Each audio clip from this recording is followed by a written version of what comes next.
Today, we're going beyond basic nutrition. We're Hmm. diving into some really groundbreaking research from the original internist medical journal. Okay.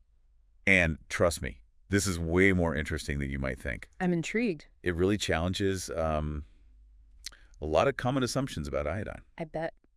So where do we start? Well, this deep dive is all about the Iodine Project, led by Dr. Guy E. Abraham. Okay. He was a former professor at UCLA Wow. and a real pioneer in hormone research. So hormone research, iodine, what's the connection?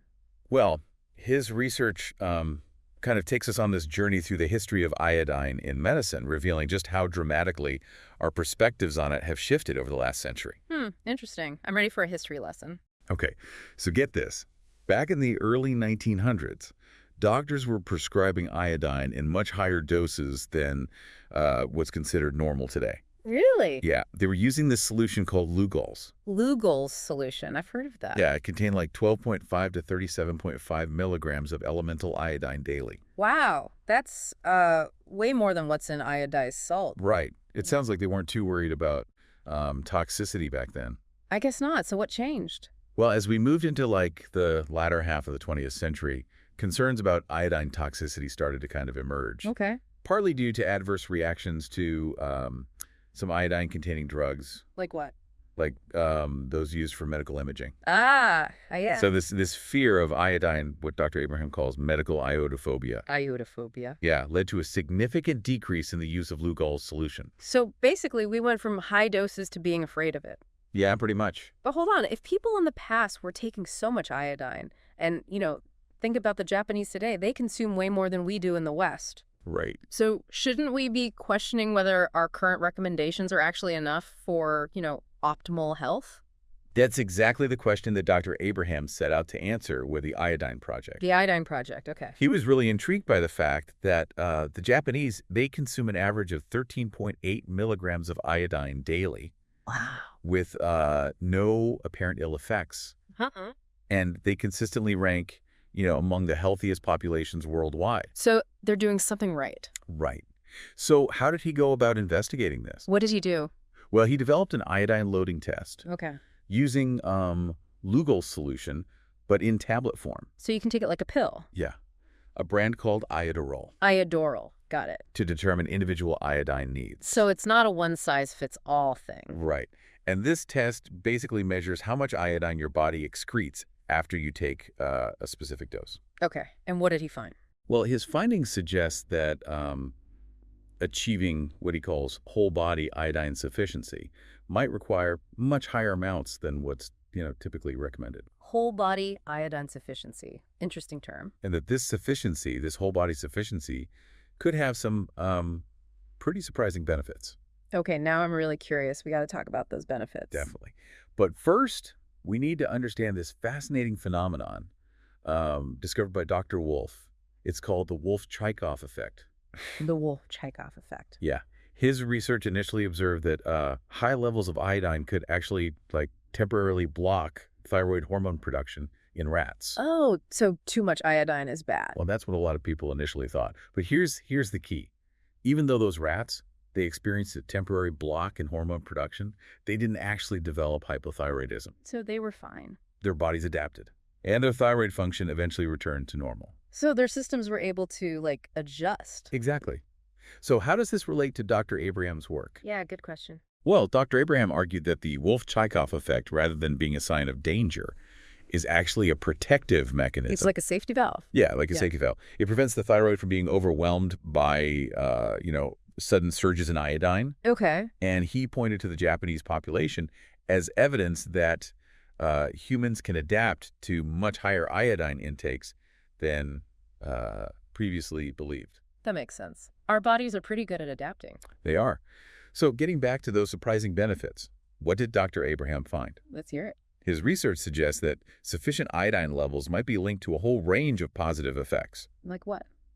beyond just healthy thyroid function. Okay. We're talking things like improved mental clarity, increased energy levels, better temperature regulation, Interesting. and even potential weight loss and improvements in body composition. Wow, that's quite a list. So you're saying that something as simple as ensuring enough iodine could impact our well-being in all those ways.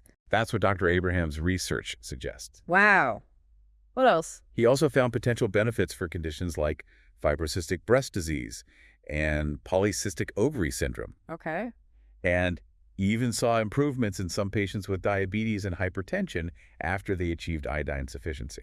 So iodine's kind of a big deal. It seems like it. But if we're talking about higher doses than what's, typically recommended, Right. how do we know if we're getting enough? That's where the iodine loading test comes in. Right. The test. Dr. Abraham emphasized the importance of individualizing iodine supplementation based on this test, because our needs can vary greatly. But isn't testing for iodine levels pretty straightforward? You would think, right? It's just a simple urine test. Well, not as simple as you might think. Really? Dr. Abraham actually faced quite a few obstacles in accurately measuring iodine levels. Oh. What kind of obstacle? Well, a lot of labs weren't equipped to measure the higher levels of iodine seen in those who were, truly iodine sufficient. Oh, He found that standard urine tests often weren't sensitive enough to provide a clear picture. so what did he do? He developed a specialized lab technique. Of course he did. This guy sounds brilliant. Yeah, to ensure accurate readings, going above and beyond to really understand, the nuances of iodine and its impact on our health. Very impressive. So we've got the iodine loading test to figure out how much we need. And it seems like we might need more than what's currently recommended. Right. But is there anything that could be, preventing us from absorbing and using iodine properly? No, you're thinking like a true deep diver. That brings us to another fascinating aspect of Dr. Abraham's research: goitrogens. Goitrogens, those are. Goitrogens are substances that can interfere with iodine uptake. Like they block it. Yeah, think of them as iodine blockers. Okay. Dr. Abraham found that many of his patients actually started excreting higher levels of goitrogens, like fluoride and bromide, after taking iodine supplements. Oh, that's interesting. Yeah, so it's like a two-pronged approach. Get enough iodine Right. and reduce the things that block its absorption. Got it. So is there more? Yeah, this leads us to perhaps the most intriguing aspect of Dr. Abraham's work. Okay, lay it on me. What else did he find? He found that iodine might be crucial not just for producing thyroid hormones, Right. but also for how our bodies respond to them. Oh, I'm curious about that. Can you expand on that a little? He found that iodine may play a crucial role in the actual structure and function of thyroid hormone receptors, meaning it might help our cells properly use the thyroid hormones that our bodies produce. So it's not just about having enough of the hormone, but also having the right environment for those hormones to do their job. And iodine helps create that environment. Precisely. And this has major implications for understanding how iodine deficiency could be affecting us in ways we never realized before. Wow. We've covered a lot of ground here. This has been a really insightful deep dive so far. It seems like there's so much more to iodine than meets the eye. I'm definitely rethinking what I thought I knew about iodine. It's like a whole new world is opening up. I know, me too. Iodine, I love you. You bring me happy. Welcome back to our deep dive into the world of iodine. Before we were talking about how iodine might be crucial, not just for producing those thyroid hormones, but also for how our bodies respond to them. Right. And one compelling example of this is the research that linked low iodine intake during pregnancy to an increased risk of ADHD in offspring. Oh, wow. Yeah. While the exact mechanisms are still being studied, this suggests that even if a mother's thyroid hormone levels are normal, her child's developing brain might not be able to, properly use those hormones if there's not enough iodine. That's pretty alarming. It really highlights the importance of adequate iodine, especially during those crucial stages of development. Absolutely. And this is where Dr. Abraham's concept of whole body iodine sufficiency comes into play. You've mentioned that before, but I have to admit, I'm still a bit fuzzy on what it actually means. It sounds like it goes beyond just having a healthy thyroid.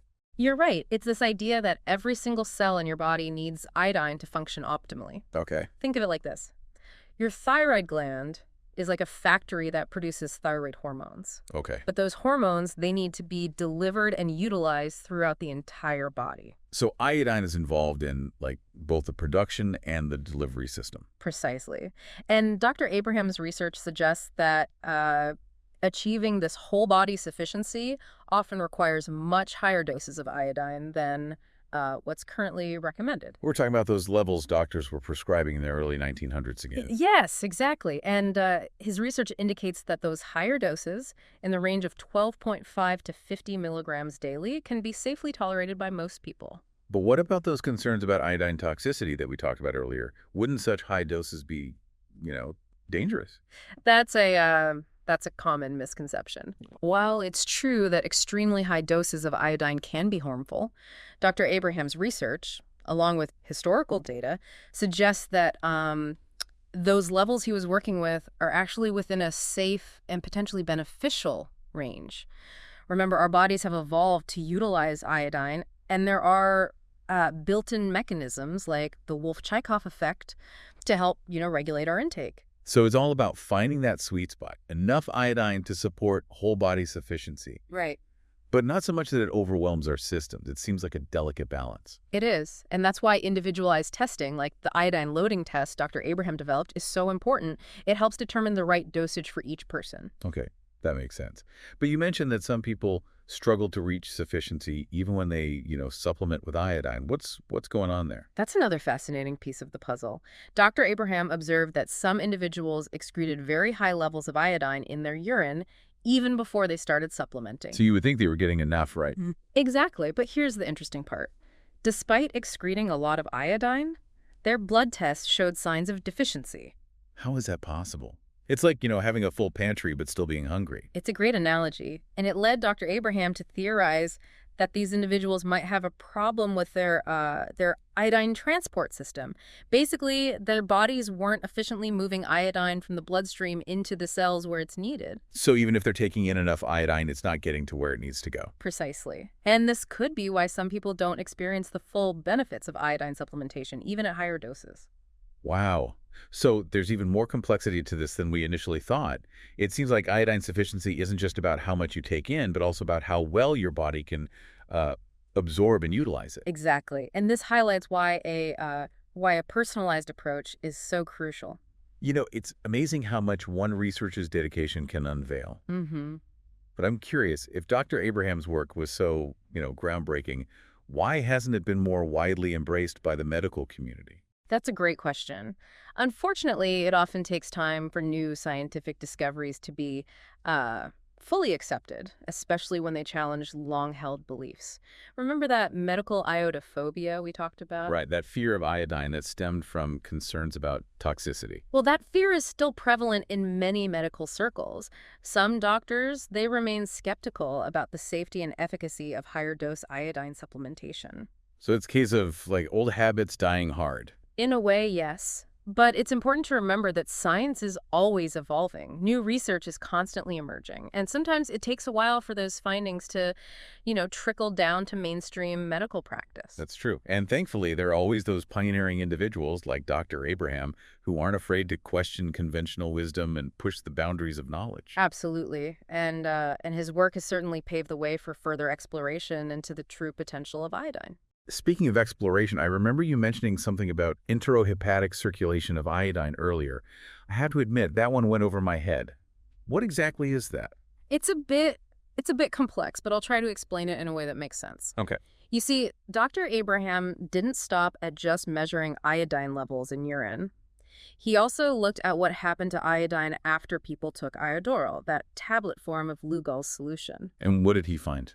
He noticed something interesting. After people took iodoral, he observed two distinct peaks in their serum iodide levels. Okay, hold on. What are serum iodide levels? Serum is the liquid part of your blood, Okay. and iodide is the form of iodine that your body uses. So serum iodide levels are basically a measure of how much usable iodine is circulating in your bloodstream. Got it. So there were two peaks in those levels. Right. What did that mean? The first peak occurred a few hours after taking Iodoral, which is what you'd expect as the iodine gets absorbed from the digestive system. Okay. But then there was a second peak several hours later. Interesting. So where was that second surge of iodine coming from? Dr. Abraham concluded that some of the iodine that had been absorbed was being released from the liver back into the intestines, Right. where it was then reabsorbed into the bloodstream. It's like a recycling process for iodine. So it's not a one-way street. Right. Iodine can be absorbed, go to the liver, get released back into the intestines, and then get reabsorbed. Exactly. It's called enterohepatic circulation. And this discovery, it challenges the traditional view that iodine is simply absorbed and then excreted. So our bodies are actually pretty clever at conserving iodine. They are. And this enterohepatic circulation likely plays a role in regulating iodine levels over time, ensuring that we have a steady supply available. It also suggests that simply measuring iodine in urine might not give us a complete picture. Like trying to understand a river's flow by just looking at one point along the bank. Right. You need to see the bigger picture. Exactly. Wow. And this brings us back to the importance of whole body iodine sufficiency. It's not just about getting enough iodine into your system, but also about ensuring that it's circulating effectively and reaching all the cells that need it. This has been a truly eye-opening deep dive. It seems like the more we learn about iodine, the more fascinating it becomes. I couldn't agree more. We've only just scratched the surface of Dr. Abraham's research and the broader implications of iodine sufficiency. We've uncovered so much about this essential element, from its historical uses to the shift in medical perspectives to Dr. Abraham's groundbreaking research on iodine sufficiency. Yeah, we have. We've explored some really fascinating concepts like the Wolff-Chaikoff effect. Right. Enterohepatic circulation. Oh, yeah, enterohepatic circulation. And the possibility of iodine transport issues. Right. It's clear that iodine plays a much more complex and nuanced role in in our health than many people realize. Absolutely. You know what really stands out to me is this idea that iodine is essential not only for producing those thyroid hormones, right, But also for how our bodies actually respond to those hormones. that's a crucial point. That is. Yeah. It really highlights why iodine is so important for overall well-being. Extending its influence to every cell in our bodies that relies on those thyroid hormones. Exactly. We were discussing how iodine might even play a role in the structure and function of those thyroid hormone receptors. So it's like iodine is not just a building block for the hormones themselves, Right.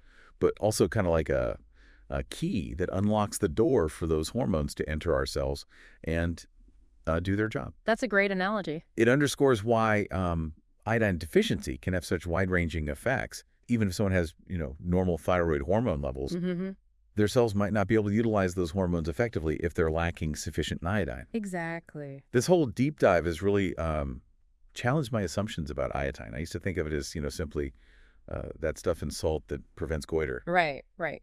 But it's clearly so much more than that. It certainly is. And Dr. Abraham's work, along with, a growing body of research, is slowly changing that perception. It's exciting to think about the possibilities. Yeah. If iodine truly plays such a broad role in our health, could some of the health issues we face today, could they be linked to subtle iodine deficiency? That's a question researchers are actively exploring. There's growing evidence suggesting that that iodine deficiency might be more widespread than previously thought, even in developed countries. That makes you wonder, what would happen if we, like the Japanese, embraced a higher iodine diet? Could we potentially see improvements in our overall health and well-being? Those are important questions that deserve further investigation. Dr. Abraham's work provides a compelling foundation for exploring the true potential of iodine. But as with any scientific endeavor, more research is needed to confirm these findings and determine the optimal approach to iodine supplementation. It seems like we've only just begun to scratch the surface of this fascinating topic. I couldn't agree more. There's so much more to discover about the role of iodine in human health. And Dr. Abraham's legacy of research will undoubtedly continue to inspire scientists and healthcare practitioners for years to come. Well, on that note, I think we've reached the end of our deep dive into the world of iodine. Wow. It's been an incredible journey full of surprising twists and turns. What are your final thoughts for our listeners today? I'd say this deep dive has hopefully sparked your curiosity about this often overlooked element and its potential impact on your health. If you're intrigued by what you heard today, I encourage you to explore Dr. Abraham's work further. Keep in mind that individual needs for iodine can vary greatly, and it's always a good idea to consult with a knowledgeable healthcare professional to determine what's best for you. Great advice. Thank you for joining us on this deep dive. Until next time, keep exploring, keep learning, and keep questioning. And remember, the world is full of full of hidden wonders, sometimes in the most unexpected places, like the humble element iodine. Well said. See you next time, everybody.